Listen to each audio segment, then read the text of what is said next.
Tov Good Vach. We are at the bottom of Chaf Amud Aleph 28:4. We've been talking about these pasin. Pasin are those L-shaped corner items which surround a well of water.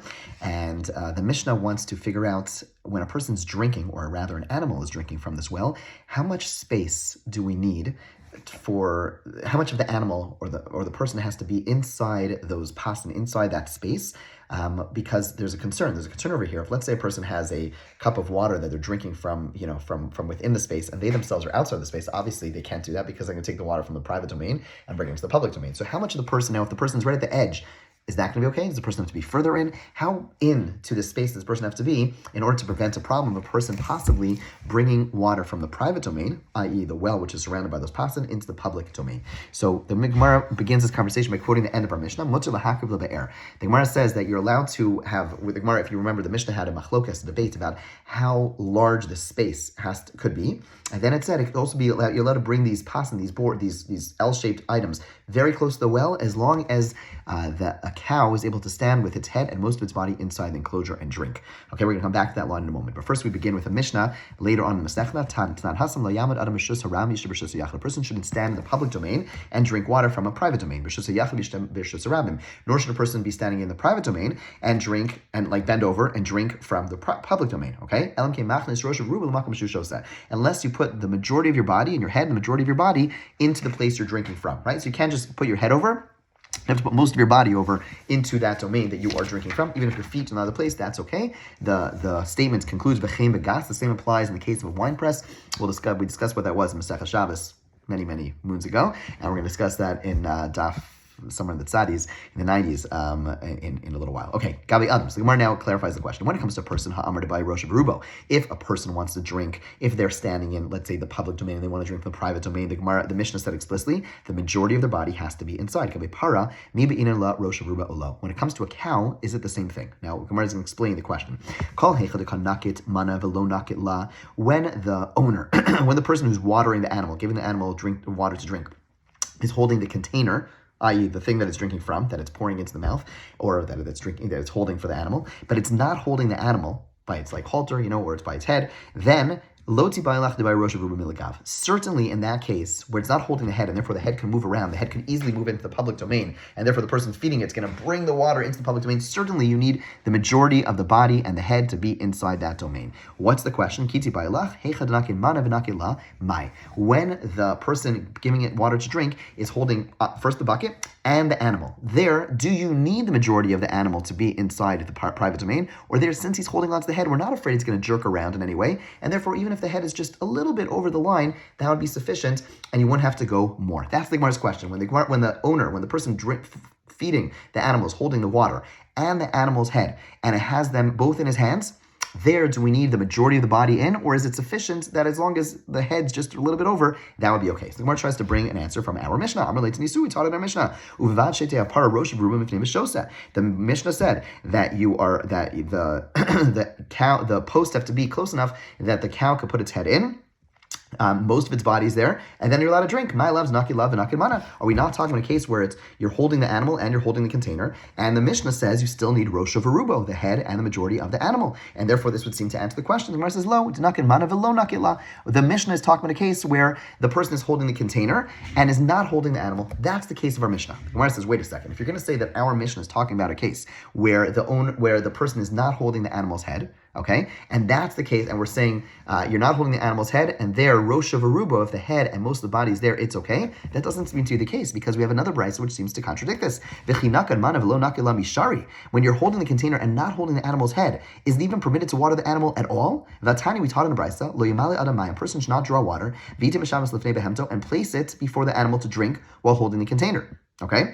Ella aval, what can you do? You're allowed to draw water, pour it into a trough, and let the animal drink by itself. But you cannot go ahead and be feeding your cow, because the cow possibly will be moving away. Now, this brisa is telling us that even though we're talking about an enclosure, like our Mishnahs, where you have those four corners, right, and the cow's there, and so the majority of so the cow's in that space, and nonetheless, we're saying you are not allowed to drink. So our Mishnah says you are allowed to drink. So how do you reconcile? The easiest way to reconcile is to say, okay, our Mishnah, which says Rosh of Arubo, is talking about a case where you're holding onto the where you're holding onto the bucket and you're holding onto the animal, and that's where Rosh of Arubo you're allowed to do so. This brisa, which says you can't drink, is talking about a case where you're not holding onto the head, and there you're not allowed, there. Even if you have the head and the majority of the body, it still does not work, because the brisa says that as long as that you can't feed it at all. Even if you have the majority of the head in there, it's simply not allowed, right? So the Gemara now is asking, right? Again, let's just quickly review. I think that we've lost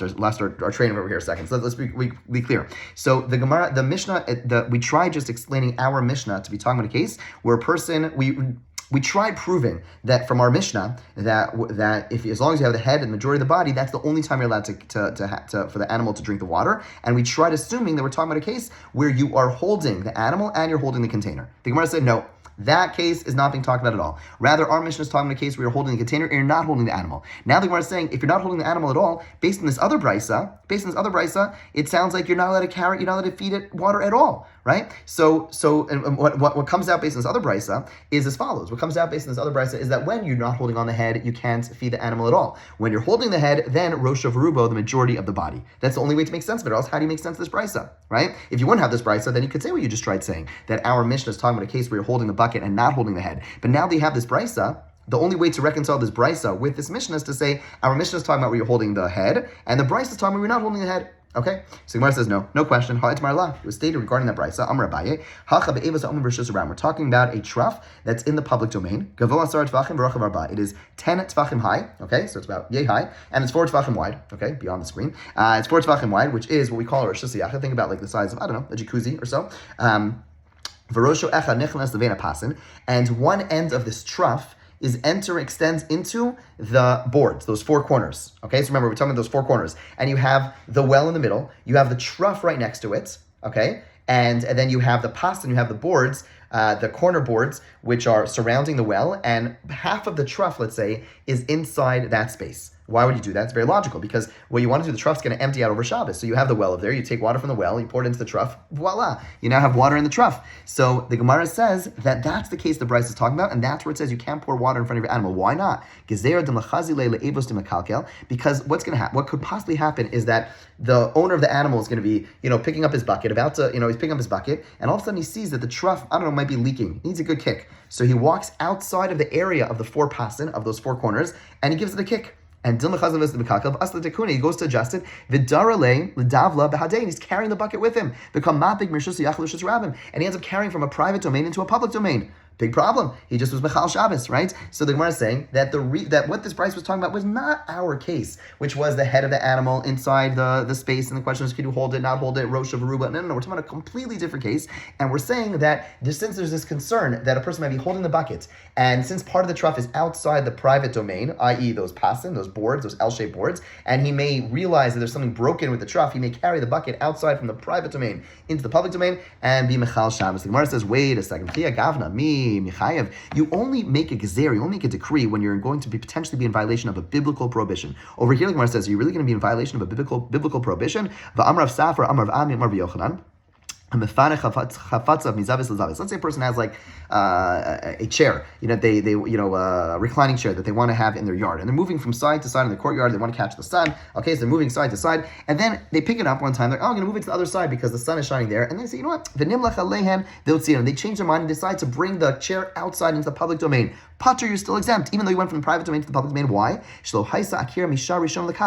the person did not originally pick it up to bring it into the public domain. They picked it up in order to bring it to the other side. In such a case, you are pater. So the Gemara says, so that's this case, because what's happening? The guy picks up the bucket. He's in the middle of filling the trough, and he goes, oh, there's something broken over there. And he carries the trough with it, the bucket with him. He didn't plan on bringing that bucket outside. So the Gemara says, you're right. That's not the case. Ella, it's very similar. Zimnin misakinle.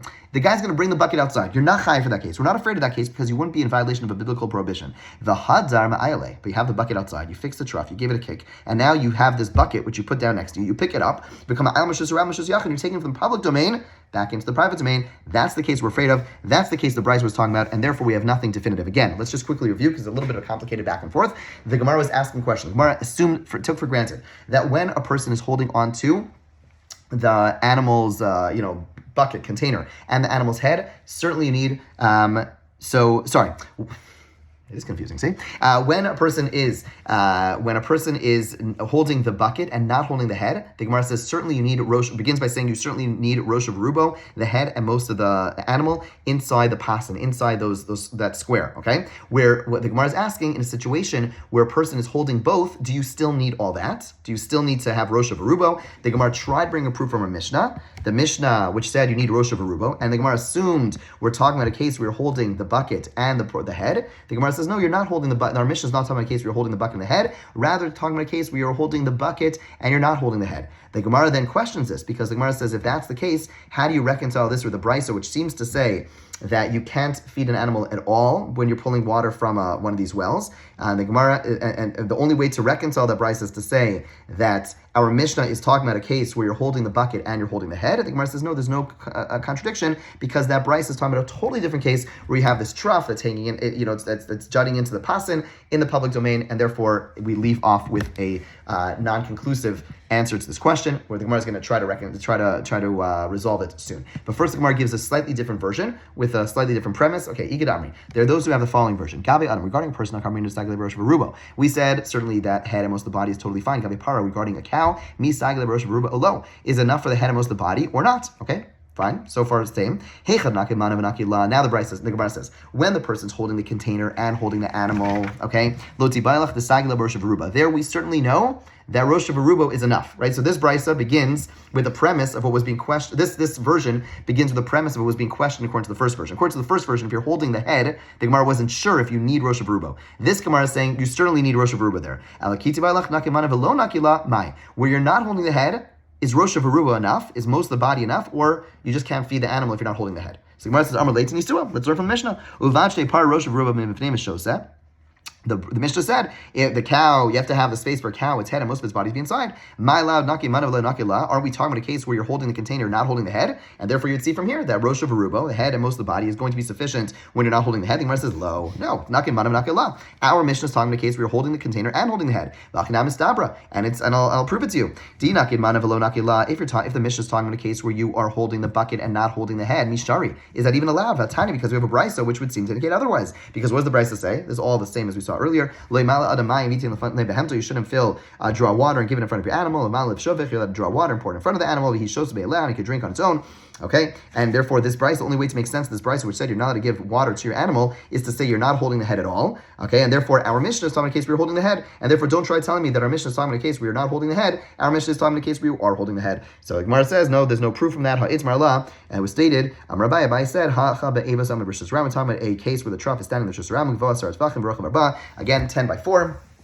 And Rosh Nichlas Levina Pasan and extends into the area within the boards. And some person may notice that the trough is defective. You're going to fix it. And you can carry the bucket. You're going to go from the private domain, i.e. the space surrounded by those 4 sticks, 4 L-shaped things, and bring it into the public domain. Ask the Gemara, would you really be viable? Amar of Safra, liable. Amar of Safra, Amar of Ami, Amar of Yochanan. As a person is moving things from one corner to the other corner of the private domain, and you change your mind and you take the man around because you didn't intend to take it out. So that can't be the case there. Ella dezimnim sakin lei. The Gemara says no. What Abai is saying is the case is the same, but the concern is different. The concern is the person takes the bucket first in the private domain to the public domain, puts it down, fixes whatever he's going to fix in the trough, and then he goes back in with the bucket, and they carry from the public domain into the private domain, and that's the case we're talking about. Tashma, we're bringing a brisa.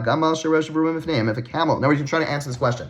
We're going to try to answer what is the halacha if a person is, again, according to the first version of this question, the question was, if a person's holding onto the animal's head and holding onto the container, do you need Rosh Varubo, or could you get away with less? Right? That's the question. Again, holding onto the animal's head, you're in either holding onto the animal's head. You have Rosh Varubo, the majority of the animal and its head. Do you need Rosh Varubo? Do you need the majority of its head? Or once you're holding onto its head, then it's okay. So Gamel, a camel, Rosh Varubo mifnim, its body and most of its body and its head is inside. Ofsenoso mifnim, you're going to stuff it with food. Okay? So back in the day, probably still to this day, I have no idea. But the way they feed camels is that they would take food, stuff it in its mouth. Okay, now how do you stuff something in someone's mouth? You can't just stuff it into the cow's mouth. A camel's mouth is going to move around. So you hold onto the head and you stuff it, right? So what's happening over here whereas that's the same as holding on to the cow over here, right? Same thing. So you're allowed